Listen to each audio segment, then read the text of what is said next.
My sister's boyfriend spat in my homemade dish and she defended him. "It's just a joke," she laughed. 1 week later, my restaurant's security footage cost him a $500,000 contract. When he came for revenge, our dog had other plans. Hello everyone. Thank you for being here with me today. Before I begin my story, I'd love to know which city you're joining us from. Please feel free to share in the comments. Now, let me take you into this story. I want to start by asking you a question. What would you do if one day, your little sister's boyfriend spat on a dish you had spent the entire day preparing? I know it sounds insane, something straight out of a movie. But I found myself in that exact situation. And that dish, it wasn't just the result of a few hours of work. It was a reflection of my pride, my reputation as the sous chef of the Gilded Spoon, one of the top fine dining restaurants in the city. It was everything I had worked for. But what hurt me the most wasn't the insult itself. It wasn't the blatant act of disrespect from a man I'd just met. It was my sister's reaction. After witnessing what he did, she turned to me, her eyes pleading, and said, "Don't make a big deal out of it." From that moment on, something inside me cracked. It wasn't just my pride as a chef. It was the bond between sisters. Something I once believed nothing could ever break. Listen to this story, and find out how I taught him and my sister a lesson they would never, ever forget. My name is Audrey. I'm 27 years old, and I live alone in a small apartment downtown, just a few blocks from the park where the morning light hits just right. Most people my age are out at bars, navigating messy relationships, but that's never been my thing. My world is the kitchen. When I wake up, the first thing I hear in my head is the rhythmic sound of a knife hitting a cutting board, the soft hiss of a gas stove, and the rich smell of broth just beginning to simmer. I'm the sous chef at the Gilded Spoon. It's a high-pressure job, a world of stainless steel, roaring flames, and the ticking clock of dinner service. We create dishes that our guests might finish in 10 minutes, but crafting those flavors, perfecting that balance, that can take 10 years of learning, of trial and error. My life is built on discipline, on focus. My modest salary is enough for my small apartment and my simple life, and I've never needed much more. To an outsider, my life probably looks dull. But to me, it's a world full of color, a space where I get to be exactly who I am. I always believed that if I just stuck to my rhythm, focused on my craft, and stayed out of drama, everything would be fine. But it turns out, the very love I had for the kitchen was the thing that slowly, quietly, pulled me away from the people I cared about most. Especially Megan, my younger sister. She's 3 years younger than me, and ever since we were kids, I was the one who protected her. I was her big sister, always. My story began on a seemingly ordinary night over a year ago, a family dinner at my parents' house. Megan was bringing someone special home for the first time, her new boyfriend. And like always, for every important family gathering, I agreed to cook. I thought it would be a warm, casual evening, a chance for Megan to proudly introduce the man she loved. I never, ever imagined that the meal I poured my heart into would be the very thing to fracture the bond between us, sending our family into a spiral that I still can't fully comprehend. A week before the dinner, Megan had called me, her voice buzzing with an excitement I hadn't heard in years. She told me she was bringing her boyfriend, Derek, home and asked if I could help cook. She said it would make the night even more special. A few minutes after we hung up, my mom sent me a text. "Help your sister with dinner, honey. Your cooking's always so good." That was all it took to make me smile. I imagined a cozy little gathering, where I could do my part to make the evening perfect for my little sister. Megan said she didn't need anything too fancy, just something thoughtful and put together. But I saw the way her eyes lit up every time she talked about Derek. She kept using a word I couldn't ignore, classy. Seeing her that happy, it reminded me of the little girl who used to hide behind my back when other kids picked on her. The girl who once whispered that I was the best big sister in the world. And that feeling, that memory, made every bit of effort I was about to put into that dinner completely worth it. So, I started planning. I didn't just want to make dinner, I wanted to create an experience. I decided on a 3-course menu, the kind of structured, elegant meal we serve at the Gilded Spoon, but with a touch of home. I took one of my rare days off and spent the entire morning at the farmer's market, handpicking every single ingredient. The appetizer was a delicate kale salad, tossed with a bright Meyer lemon vinaigrette and topped with crumbled goat cheese and toasted walnuts. Light, refreshing, the perfect start. For the main course, I chose a beautiful cut of pan-seared Wagyu beef. I spent hours on the sauce, a rich red wine demi-glace, slowly reducing it until it was a velvety, flavorful masterpiece. I knew exactly how to cook the beef, managing the temperature to the precise degree to lock in its natural moisture and sweetness. For dessert, a dark chocolate mousse. I didn't just melt chocolate, I folded in a finely grated orange zest for a fragrant base and sprinkled just a pinch of sea salt to cut through the richness, serving it with fresh, ripe strawberries. As I worked, moving around my parents' familiar kitchen, I smiled to myself. I was happy, genuinely happy, believing that these dishes would make Megan feel proud in front of the man she loved. I had absolutely no idea that these plates of food, crafted with so much love, would become the catalyst that cracked our family right down the middle. I was just a sister, trying to do something special for the other half of her heart. Derek showed up just as I was setting the table. He was exactly as Megan had described. He wore a crisp button-down shirt, carried an expensive bottle of wine, and had a smile that seemed both charming and confident. He shook my dad's hand firmly and handed my mom a small, tastefully wrapped gift. My first thought was, maybe Megan got lucky this time. He seemed like the kind of guy who could give her the security she always wanted. My dad, Walter, is a retired homicide detective, and he's usually a pretty good judge of character. Even he seemed pleasantly neutral, which for my dad is practically a glowing endorsement. But that initial good impression started to fade just a few minutes after the appetizer was served. While we were waiting for the main course, Megan was busy showing off a new bracelet Derek had given her. She couldn't stop talking about his taste. Derek likes everything to be just right, she told the family, glancing at him with pure adoration. I didn't say anything. I just kept my head down and continued working in the kitchen. It's what I do. It's who I am. A little later, while I was tasting the demi-glace one last time, she came up beside me. I don't know what she was trying to prove, but she leaned in and whispered, "Make sure it's seasoned just right, okay?" Derek's particular. I froze for a second when she said that. It wasn't just that it was rude, it was the way she said it. Gently, but with an underlying expectation that I, a professional chef, should bend my craft to the tastes of someone I'd never even met. After a brief pause, I just nodded and went back to work. At the dinner table, Megan raised her glass first. She thanked me for cooking, but the way she said it felt off. It was less like she was thanking her sister and more like she was introducing a product, a feature of the evening designed to impress her boyfriend. Still, I smiled and said nothing. In my profession, you get used to people who come to fine dining restaurants not to enjoy the food, but to affirm their own status through what's on their plate. I just never thought I'd see that attitude at my own family's dinner table, coming from my own sister. I didn't see it coming, that the meal I put my heart into would be treated with such utter disrespect, all because of the pride of a man who knew nothing about cooking. After the salad, the mood seemed to warm up a bit. Derek leaned back in his chair, pouring himself more wine, and started telling everyone about his real estate business. He talked about big deals he was closing, luxury townhome projects he was consulting on. His words flowed smoothly, a little showy, but still wrapped in a polite exterior.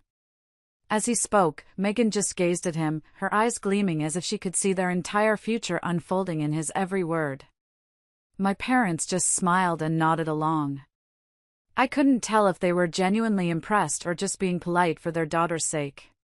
While he boasted, I stayed quiet, just clearing plates to get ready for the main course. As I placed the perfectly seared Wagyu beef in front of each person, I thought, maybe we can just get through this. If this dinner goes smoothly, everything will be fine. I still believed that, right up until Derek tapped his fork against the meat, took one bite, and frowned. With a flat, detached tone, he said, "Salty." Not what I'd expect from fine dining. The moment he spoke, the light chatter at the table died. Megan immediately cut off a tiny piece of her steak, tasted it, and then looked at me with hesitant eyes. A second later, she gave a slight nod in Derek's direction and added quietly, "He's susceptible to flavor. It is a bit salty." Hearing their comments, I felt my throat tighten.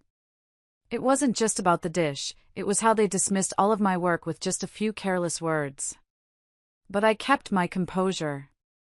I quietly picked up a clean spoon, tasted the sauce from the pan again, and replied in a low, calm voice, "This is a signature dish at my restaurant. The recipe hasn't changed in 3 years, but people's tastes can differ." As soon as I said that, I saw Derek's eyes darken. He put down his wineglass, tilted his head, and gave me a dry, condescending smile. He didn't say another word, but he didn't have to. I could see it clearly in his eyes, a challenge. A few moments later, he launched into a story about all the countries he'd visited and all the high-end dishes he'd tasted at world-renowned restaurants. He claimed he was just offering constructive feedback, but the way he glanced at the plate of meat said the exact opposite. The mood at the table plummeted. My mom was looking down at her lap, and Megan had her lips pressed together, holding Derek's hand under the table. My dad, Walter, quietly set down his knife and fork and let out a soft breath. Then, in a calm voice, he turned to Derek and said, "If it doesn't suit your taste, you can set it aside. In this family, meals are about sharing, not judging what's right or wrong." His words were gentle, but they landed with the weight of stones.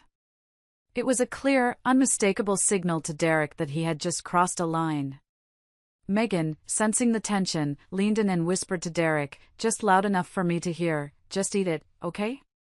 Don't make a thing out of it." Seeing how uncomfortable everyone was, I decided to let it go. I didn't need to argue to defend my dish. To me, taste is subjective, it's a reflection of lived experience and culture. There's no absolute right or wrong. I stood up and walked into the kitchen to grab a few extra napkins, thinking it was best just to let the moment pass in silence. But before I could even turn back to the table, Derek's next move shattered every last bit of composure I had left. With a slow, cold voice that cut through the quiet room, he said, "My taste buds can't handle something like this." And then, without any warning, he lowered his head and spat directly onto the meat on his plate. There was no hesitation. No heads up. Just a quiet, calculated, deliberate act of pure contempt. For several seconds, the entire room went completely still. The only sound was the faint hum of the refrigerator from the kitchen. I just stood there, in the doorway, feeling like something inside me had cracked and fallen apart without making a sound. I've dealt with picky diners my entire career. I've heard criticisms far harsher than salty.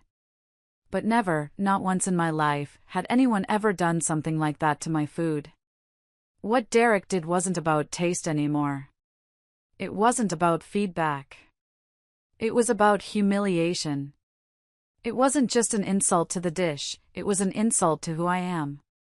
He didn't have to use words, because that single, disgusting action was a slap in the face louder than any shout could ever be. And what broke my heart the most wasn't Derek's disrespect. It was the look in my sister's eyes. The way she avoided my gaze, like she couldn't even see the sister standing right in front of her anymore. I knew, in that moment, that this could not be ignored. The air in the room grew heavy. The sound of silverware had completely stopped.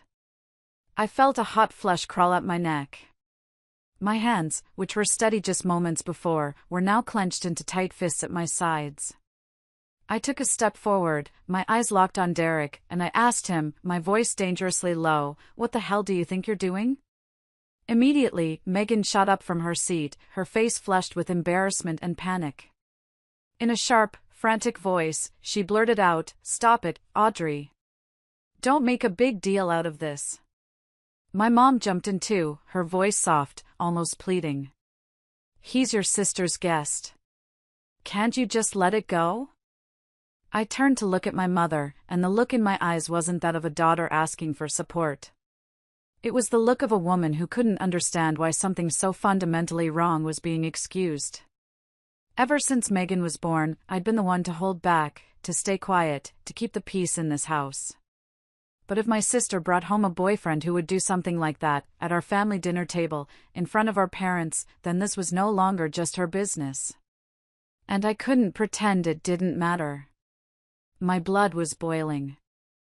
I was ready to walk over there and drag him out of his chair myself. But before I could take another step, a familiar voice cut through the room like a blade. Enough. Sit down. That single sentence brought every one of us to a dead halt.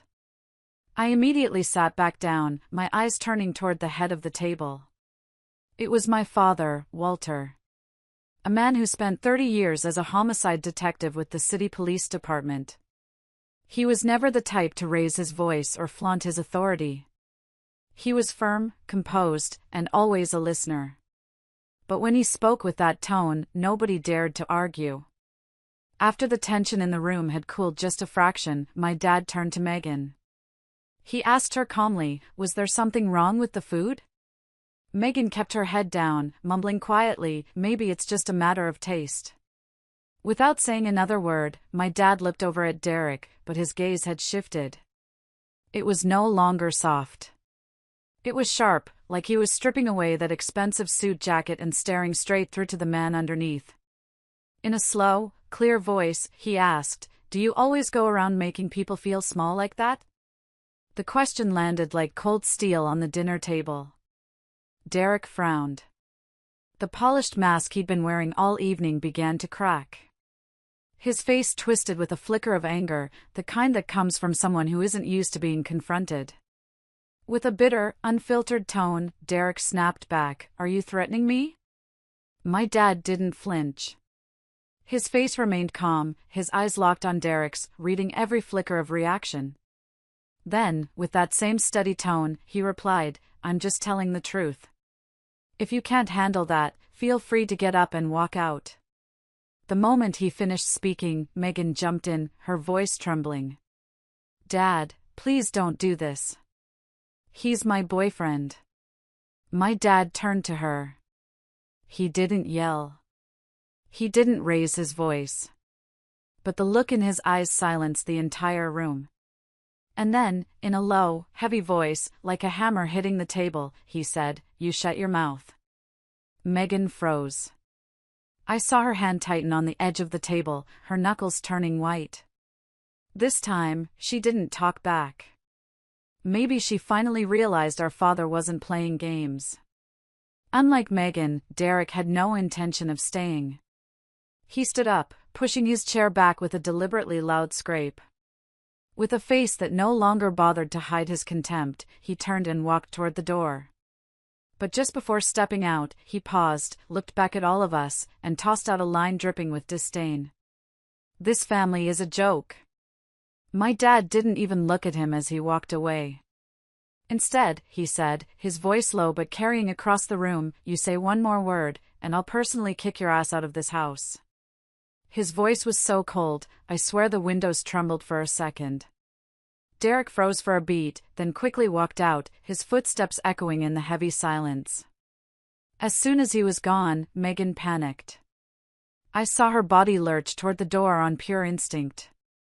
But before she could reach the handle, my dad's voice rang out again, sharp and final. Don't move.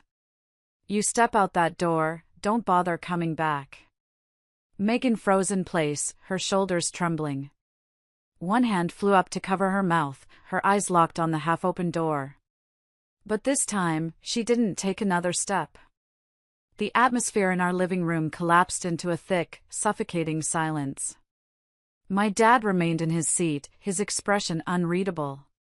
But seconds later, my sister did something that broke through even his steely calm. Megan turned back around, her eyes still red, but her voice was no longer shaking. It was sharp with anger and hurt. Looking straight at our father, she said, because of you, he walked out. If Derek leaves me, I'll never forgive you. My dad didn't respond, but I saw his fingers tighten slightly on the table, as if holding back a wave of anger. A few seconds after lashing out at him, Megan turned her fury on me. Her eyes burned with frustration as she snapped, "You're the one who blew everything up. If you hadn't taken it so far, we'd still be having dinner like normal people." Hearing those words, I couldn't hold it in anymore. I slammed my napkin down on the table. The sound wasn't loud, but in that dead silence, it was like a gunshot. My voice came out shaking with a rage I didn't know I had. "I gave up one of my rare days off for you. I spent the entire day making sure every dish was perfect to celebrate you bringing your boyfriend home. And now you look at me and say I'm the one who ruined it." The moment I finished speaking, Megan lifted her head, her eyes cold, her voice dripping with a bitterness that felt like acid. "You think you matter that much? Who asked you to help? If you hadn't cooked, he would have just taken me to a restaurant instead." As those words landed, I felt something in my chest physically crack. It wasn't just what she said. It was that it came from her. The one person in the world I always believed would stand by me, no matter what. My mind went completely blank, except for one unspoken question, echoing louder than anything else. Has she completely lost her mind? Amid our shouting match, my mom finally spoke up, trying to smooth things over. "She's just hurt. Don't be too harsh on your sister." The moment my mom finished, Megan turned on her. Her eyes were still wet, but her voice shot up, sharp and resentful. "This family has never given me anything." Her words made my dad lift his head immediately. His eyes, no longer cold, had started to burn with a deep, furious red. His voice dropped low and firm as he repeated each word like a blow. "What did you just say?" He continued, "I've raised you for over 20 years. Gave you food, an education, put money away from a small inheritance my own mother left me to start a college fund for you. And now you stand here and say this family gave you nothing?" Megan stepped back slightly, but she didn't back down. Her stare was defiant, mixed with the hurt of someone who didn't know if they were fighting for love or just lashing out at the only people who had ever stood by her. Her voice trembled, but she forced it steady as she looked directly at our father and said, "That's right. Only Derek cares about my future. Only he truly values me." After that, the room fell silent again.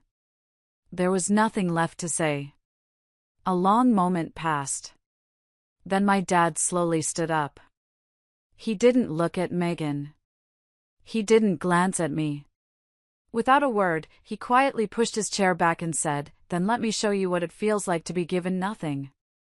And with that, he turned and walked upstairs, not saying another word. From the moment he left the room, I knew the cracks in our family had finally shattered. While Megan and I were still locked in a stare filled with anger and betrayal, we suddenly heard a loud crash from upstairs, followed by the sharp, unmistakable sound of shattering glass. I knew something was terribly wrong in that instant, and Megan felt it too. We both rushed up the stairs toward the noise, and what we saw left me completely speechless. Inside Megan's room, the one our father had spent an entire month redesigning to match her tastes, everything was in ruins. The MacBook he had gifted her for graduation, a symbol of his support as she began her career, was now lying on the floor with its screen completely shattered. Expensive perfume bottles, some bought by him, others gifted by me with money I'd saved up after a promotion, were smashed to pieces in the bathroom sink. Her designer clothes, the ones Dad used to take her shopping for every weekend, were scattered across the front lawn. He had thrown every single piece out the window with his bare hands. As soon as Megan saw the scene, she screamed, "What are you doing?" Dad turned around, his eyes still burning with anger. He replied, his voice flat and devoid of emotion, "You said this family never gave you anything. I'm just showing you what nothing looks like." Megan stumbled back, frozen in the doorway. I couldn't tell if it was from the shock, the heartbreak, or the final, crushing realization of just how deeply she'd hurt him. A few seconds later, Dad stepped forward, looked her dead in the eye, and said, "If you choose him, walk out that door and don't return." Because if this were the old me, that man would have never made it out our front gate. Before things could spiral any further, my mother grabbed Megan's hand, pleading through her tears, "Say you're sorry to your father, please. You were wrong, Megan. Don't let it come to this." But years of being spoiled had shaped Megan into someone too stubborn to back down. She yanked her hand free, dragged her suitcase into the center of the room, and began stuffing the last of her clothes into it. With a voice trembling but full of defiance, she shouted, "No need to kick me out. I'll leave on my own." My father didn't move. He didn't stop her. Megan had once been the great love of his life. When we were kids, he'd always hug her first when he came home from a long shift. But watching him turn his face away that night, I knew his disappointment had finally grown larger than the immense love he once held for her. As Megan wheeled her suitcase out of the house, my mother begged me, "Help her. Where will she even go now?" For a moment, I stood there, numb. Then, with a dry, quiet voice, I said, "Let her go, Mom. Let her learn that the world outside isn't like this house." And when the door finally closed behind her, I knew this was a lesson our family couldn't teach her. She had to learn it for herself, the hard way. After Megan left, my father quietly returned to his room without another word. I stayed behind to clean up the disastrous dinner, my hands moving on autopilot. The silence in the house was deafening. On the drive back to my apartment, the city lights blurred through my windshield. I couldn't stop replaying every word, every look, every shattered piece of our evening. I sat alone in my living room for hours, surrounded by four cold, quiet walls, feeling a loneliness that was deeper than just being by myself. I didn't know it then, but at that very moment, my sister was getting the second half of her lesson. She had gone straight to Derek, hoping for comfort, for reassurance. But what she got wasn't a warm embrace. It was cruelty. He told her she wasn't worthy of someone with his status. He accused her of loving him for his money and mocked our entire family, calling us a stain on his perfect life. He threw her out onto the street, just as our father had symbolically done hours earlier. The next morning, I was woken by a storm of sound. The phone ringing off the hook, the doorbell buzzing relentlessly, and fists pounding against my door like they were trying to break through my chest. When I finally opened it, there she was. Megan. Her face was soaked with tears, her eyes swollen and red, as if she hadn't slept at all. I stepped aside to let her in, but instead of walking through, she just collapsed right there on the floor in my doorway, sobbing uncontrollably. The kind of sobs that come when you've lost the very last thing you thought you could hold on to. I sat beside her on the floor, waiting for the storm to pass. After a few minutes, she finally looked up at me, her eyes still wet, but her voice was filled with a familiar blame. "You're the reason I got kicked out," she whispered, then with more force, "This apartment. It's mine now. You owe me." I just stared at her. A few days ago, I would have opened the door, made her coffee, and set up the guest room without a second thought. But after everything that had happened, I realized something. If I kept shielding her, if I kept fixing her messes, she would never, ever grow up. She was a grown woman. What she needed wasn't a place to hide, it was a reason to finally take responsibility for her own life. I knew she didn't have enough money for rent, all her income went to clothes, parties, and maintaining an image that was prettier than her reality. I wasn't angry anymore. I just felt tired. I quietly stood up, looked down at her, and said, "You're trespassing in my home, Megan. Get out before I call the cops." The second I mentioned the police, she snapped. She screamed, hurled a decorative pillow against the wall, and slammed her fists over and over into the side of my couch. Then she pointed at me, her face a mask of fury. "You've had everything your whole life. You have no idea what it feels like to be thrown out on the street." I didn't answer. I just pulled out my phone and dialed the non-emergency line. A few minutes later, 2 officers stood outside my door, respectful but firm. They asked Megan to gather her things and leave the apartment. She didn't say another word, just pulled her suitcase across the hallway in silence, the quiet shake of her shoulders the only sign of her defeat. I thought that would be the end of Derek. I thought he would just disappear from our lives like a bad dream. But I was wrong.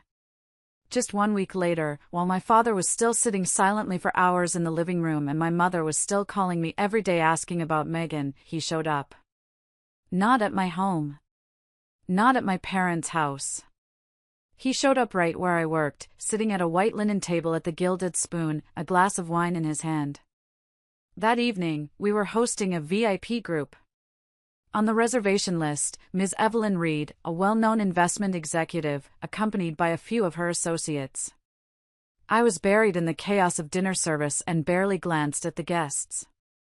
Not until the main course, the Wagyu beef with red wine reduction, was served. A server slipped into the kitchen, leaned in, and whispered, "Table 3 is very impressed with the Wagyu." They asked who's running the kitchen tonight. I nodded, wiped my hands on my apron, straightened my chef's jacket, and walked through the familiar stainless steel doors. As I approached the table, my eyes met the gaze of the man seated across from Ms. Reed, and my heart stopped for a second. It was Derek. He sat there, legs crossed, cutting a perfect bite of beef and bringing it to his mouth. He chewed slowly, then nodded and turned to Ms. Reed. "Perfect. Well done," he said, his voice smooth as silk. I stopped beside the table, keeping the calm, professional composure expected of a chef. But beneath the surface, I understood something with chilling clarity. Some people never change unless life forces them to pay for their arrogance. I smiled calmly, looked directly at Derek, and asked, "Good evening. This dish ring a bell?" Derek froze, the fork halfway to his mouth. The smug smile on his face stiffened. Ms. Reed glanced between us, her curiosity piqued. "You two know each other?" she asked. I didn't answer her.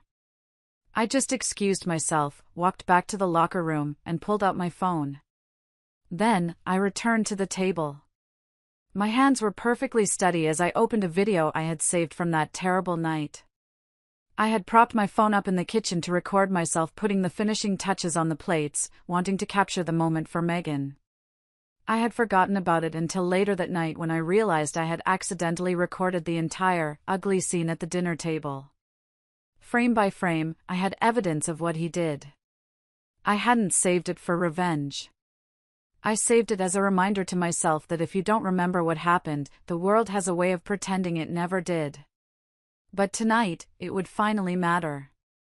I didn't say a word. I just placed the phone on the table in front of Ms. Reed and pressed play. The video was clear. The audio was crisp. His condescending words. My father's warning. And then, the final, unforgivable act of him spitting on the plate. The moment the video ended, Ms. Reed remained silent. Her expression hadn't shifted, but her eyes grew noticeably colder with every passing second. The air at the table became thick, a dense, quiet weight hanging between us. A few seconds passed before Derek finally spoke, trying to maintain his composure. "That video doesn't prove anything.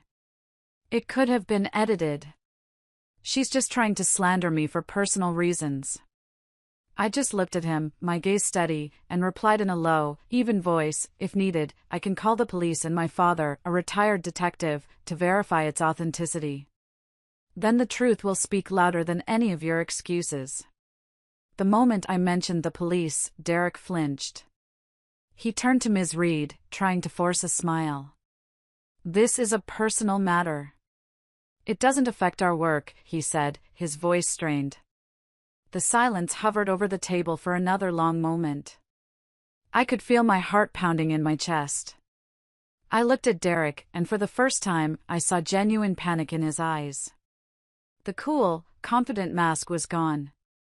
Ms. Reed's gaze was like ice as she looked from my phone back to Derek's pale face. Everything in the room seemed to stop, waiting for a single word, a verdict that would change everything. If you're still listening this far, please help me out by liking this video and commenting the number 1 down below.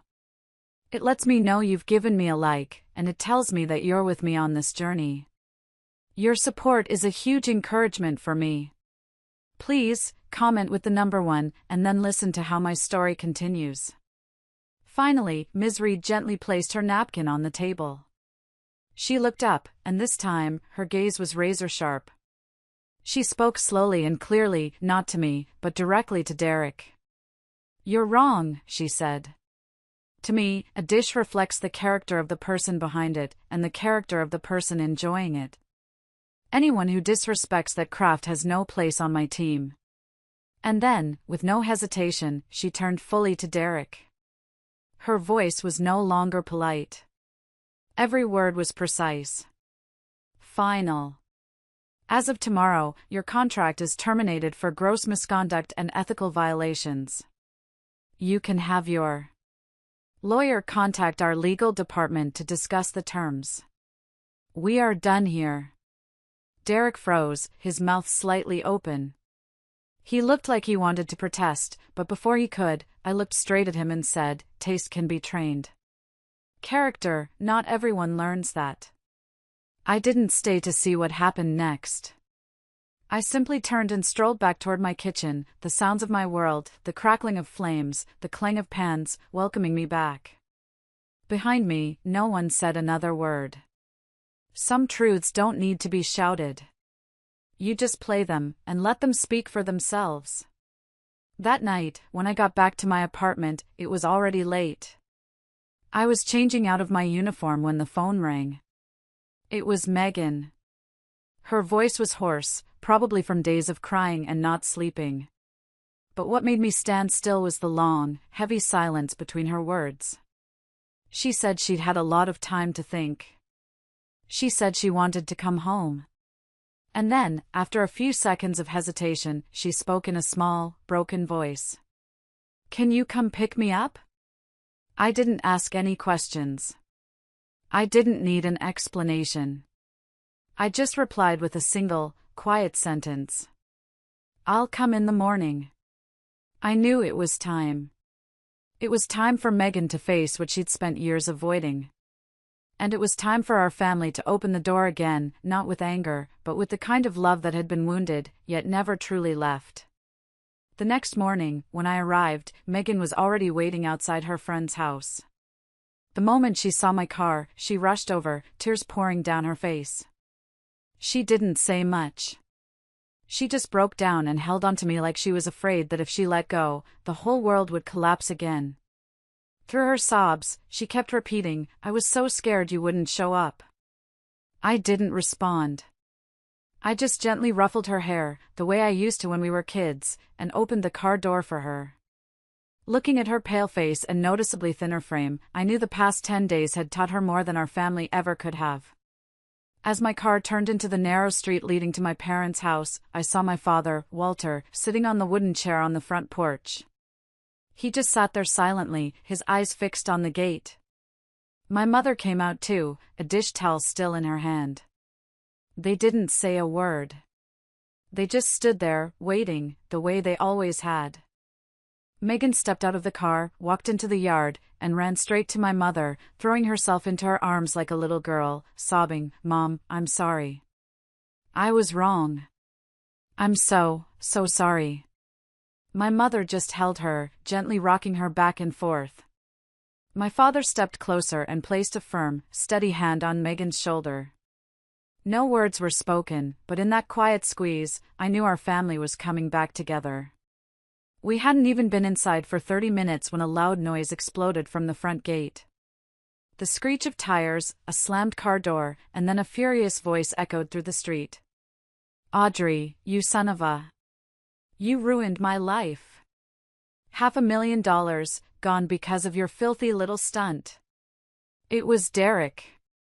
My fists clenched instantly, ready to storm out there and finish this once and for all.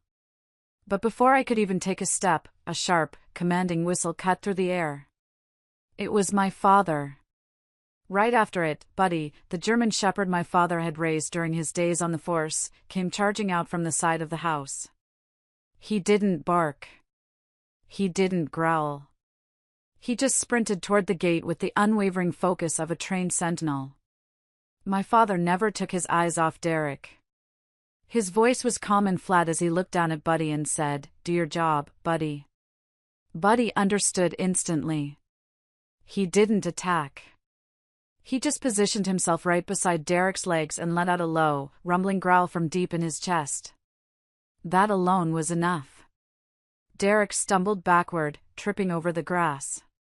He stammered something incoherent, then spun around, scrambled into his car, and sped off, never once looking back. And today, exactly 1 year after that dinner that changed everything, Megan is a mother. Her son, Troy, just turned 5 months old. He's the result of a broken love story, but he has brought so much healing to our family. Just a few days after she came home, Megan found out she was pregnant. She stood in front of our father and said with unwavering certainty, "I'll raise my child on my own. I don't need him, and I won't pursue a messy custody battle with a lawyer. This is my responsibility." The next day, she moved out, got a job, and started her own life. Watching her juggle the chaos of single motherhood, saving every dollar for Troy's future college fund, my parents and I stood quietly behind her, ready to step in whenever she needed us. Because for the first time in her life, my sister had learned to live with responsibility. And Troy, he is the most beautiful thing left behind after everything we lost. As for me, I'm still where I belong. In the kitchen. But now, after closing, there's someone who waits for me, a familiar guest who always sits in the corner, so we can walk out of the restaurant together into the quiet night. Family isn't always perfect. Love doesn't always go the way we hope. But if we choose to live with kindness and hold on to our dignity, then love will find its way back. Slowly, maybe, but honestly. That's the end of my story. But before I go, I want to ask you all something. Was I wrong to speak up and defend my work? Was I wrong to let my sister walk away so she could learn a lesson our family couldn't teach her? And was I wrong to believe that love, even in a family, sometimes needs boundaries, not just affection? Share your thoughts in the comments below. I'll be reading them.